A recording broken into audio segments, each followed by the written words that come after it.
Hello, katatapos ko lang maligo kasi pupunta kami sa MOA. Kakain kami ng buffet kasi may birthday sa may susuotin. Ewan ko kung bagay ito. Ito na nga guys, so, ang kulay ng damit ko kung bagay.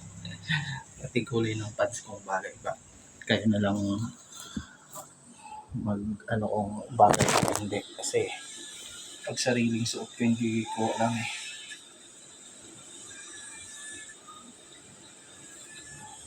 Eto na nga mga ka-watcher, dahil hindi ako mapakali sa suot ko, ay tinignan ko talaga na maigit kung bagay na bagay ba sa akin. Ay, hindi ako makakita. Sakyan na.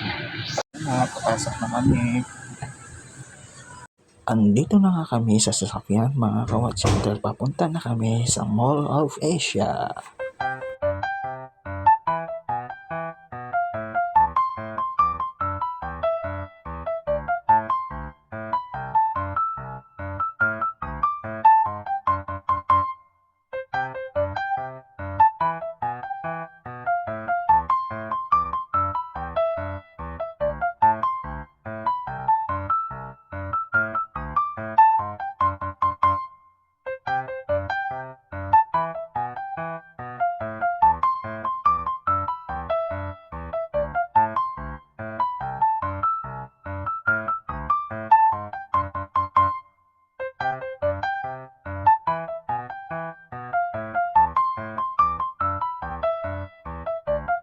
Guys, dito na pala kami sa Four Seasons Finally guys pa.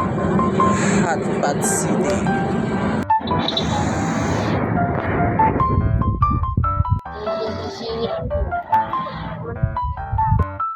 Pagkadating nga namin sa entrance ay nilagyan na kami ng ponseras. Ponseras. Sticker para palatandaan na kami ay papasok na at kakain. Una ko nga ginawa mga ka-watcher dyan is nag-video muna ako. Kumuha muna ako ng mga video para may content lang ako. O diba? Relate kayo mga content creator. Kahit gutom na tayo, uunahin pa rin natin ang pag-video. Ang dami nila mga food dito, grabe. Pero grabe din ang bayaran mga ka-watcher. Alam nyo ba, bawat isang tao ay nagkakahalagang 1,000 mahigit. Pero sulit naman kung malakas kang kumain ay talagang bawi mo yung 1,000. Dapat pag pumasok ka sa mga buffet mga ka-watcher, ishanda mo na sarili mo, walang diet. At para hindi rin sayang ang binayad natin dito, may mga iba't ibang klaseng pala sila dito, kategory ng mga pagkain. Yung mga kakanin nasa kabilang side at saka yung mga gulay, mga sushi ay magkaiba kung saan nakalagay.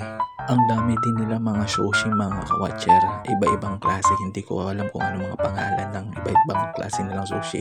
At may mga gelatin din sila, cakes, breads, pizza.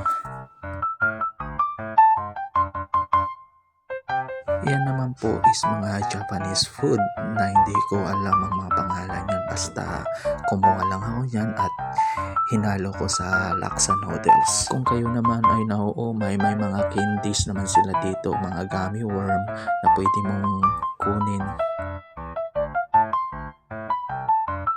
Dito ako nasarapan mga ka-watcher sa mga pasta nila, ang sarap promise.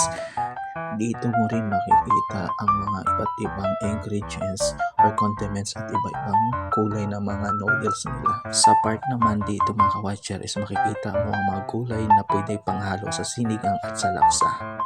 Unang binuha ko, unang kain ko. Mamaya babalik na naman ako. Tara mga ka-watcher, let's eat!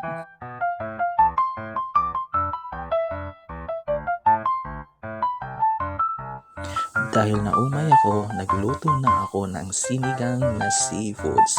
Iba-ibang klase ng isda, pusit at hipon.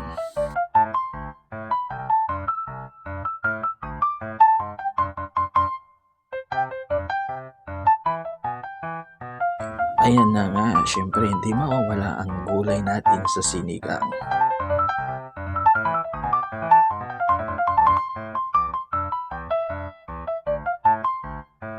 Sa kabilang side pala ng hotpot is laksa ang niluto ng kasama ko.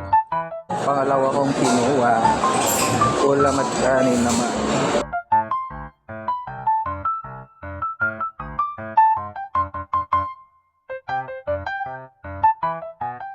Basa ko to is nori daw, chili nori.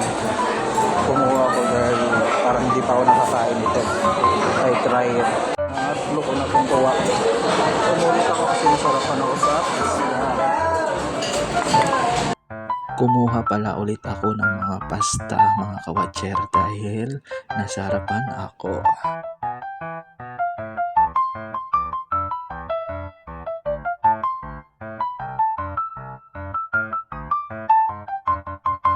Dahan-dahan lang ang kain ko dyan dahil nga is ang oras namin is mahaba pa naman, 5 hanggang 8:30 p.m.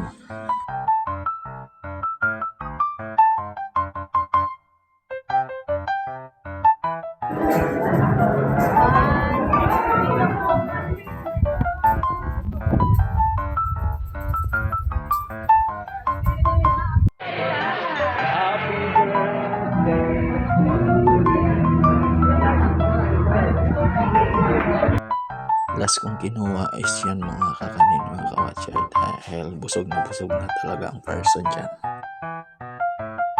Yung bata kumukuha na ng